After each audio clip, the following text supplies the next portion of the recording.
Okay, welcome back. We're playing around with the budget PC again, and basically last time we saw this thing, we just got done building it. I said I was gonna install Windows on it and do some benchmarks, and then I ended the video. Well, we're back. We're gonna do exactly like I said we were gonna do. I've already got Windows installed, and I'm just running Heaven Benchmark right here.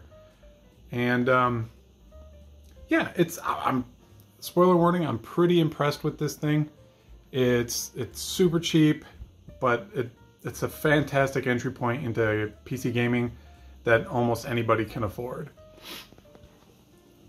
For those of you that don't remember, well, we can't see through that. This is a i3-2100 on a old Dell Optiplex motherboard with a 750 Ti and 8 gigabytes of very mismatched RAM. I believe I have an OCZ 1600 megahertz stick in there, and then I have two matched 2 gigabyte sticks that are like an OEM, like HP or Dell, and then I have an odd man out, just green or blue stick of, like I said, there's 3 different types of RAM in it, and they're all working fantastic together.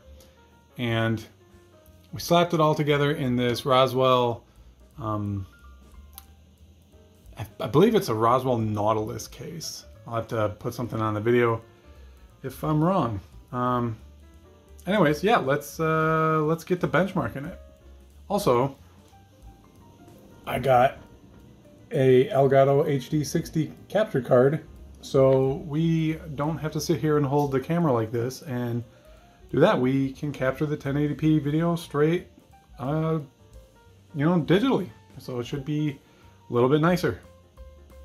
Like always, we're going to run this thing through Cinebench and see what kind of score we get.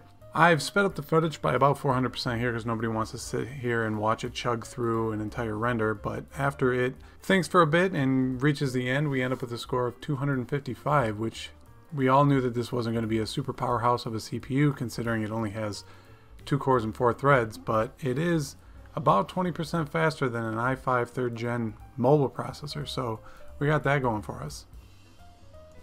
Next up, we ran it through a Heaven benchmark, and as far as settings go, I just left it on high, 1080p, full screen, all of the default settings, because I feel like most people that if they were to build a computer like this, they're new into it and they're just going to let it play whatever game they're playing at the settings that it's at. So I figured I'd give that a go, and I was pleasantly surprised by its performance that it could do.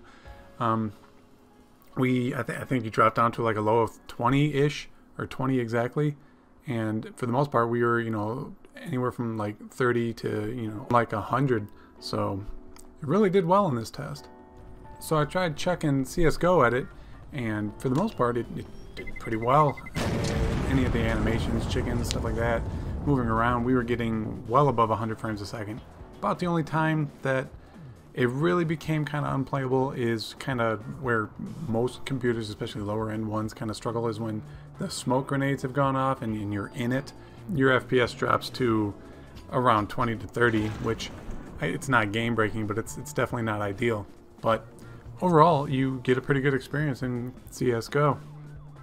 So I wanted to try something that would really stress out the 2 cores and 4 threads of the i3-2100, so I loaded up BeamNG Drive, and to my surprise, it actually played pretty well. Where it really struggles and has a hard time is loading new maps and new cars into the scene, but once it's loaded in, it plays great. Like, you get like an average of like 40 FPS, and dips down into the 30s here and there, but I didn't really see it get into the 20s, so I would say it's completely playable. I am on the island map, which isn't a huge map, and I don't have the Utah map or something like that installed, but overall, like, I can't see the FPS dropping too much in them. So I'm going to let this video clip play a little bit, and I'm going to edit it down to show some of the more intense accidents and cooler scenes, and pay attention to the FPS in the top left, and you'll see that really at no point, even under stress and high load, did it ever really slow down.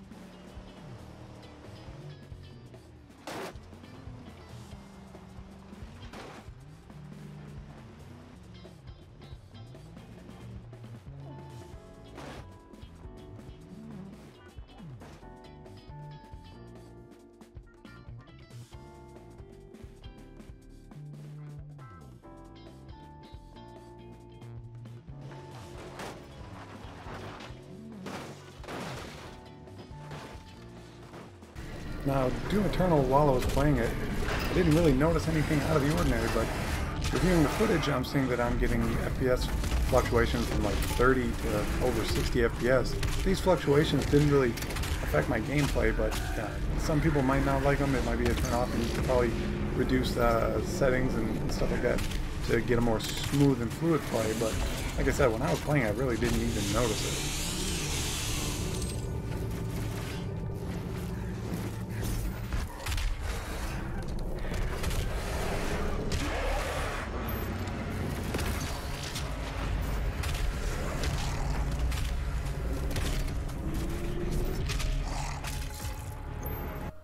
Jumping over into Grand Theft Auto 5, we join Michael, who is currently having a bit of a disagreement with the LSPD, but he seems to be doing it at a rather healthy 60 plus FPS, which is pretty surprising for this old i3 processor.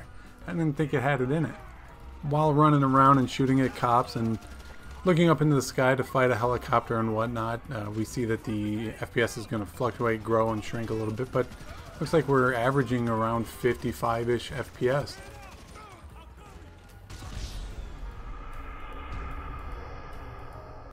Cruising through the city is a little bit different of a story. Things have to be loaded in and unloaded and stuff like that, but overall we're getting a pretty playable experience of like 45 to 55 FPS. While things come and go and have to be loaded and unloaded and stuff, you can see that the FPS stays pretty solid, so overall a pretty impressive showing by the i3.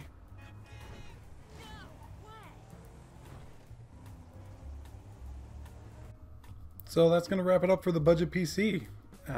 For $147, I think it was, we have a PC capable of playing all of these games. I would say they were absolutely playable. Could we do better for our money if we found, better deals and stuff like that? Probably.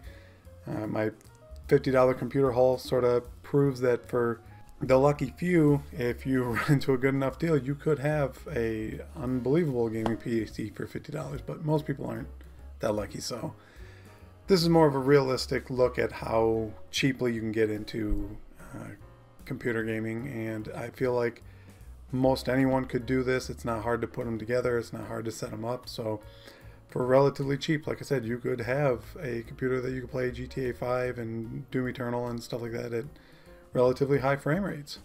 And with that, I'd like to thank you for watching my video. If you enjoyed it, please give it a thumbs up and consider subscribing, as that really helps it. And if you didn't like it, go ahead and leave a thumbs up, because you waited this long, you might as well. Again, thank you so much for watching, and I will see you in the next one.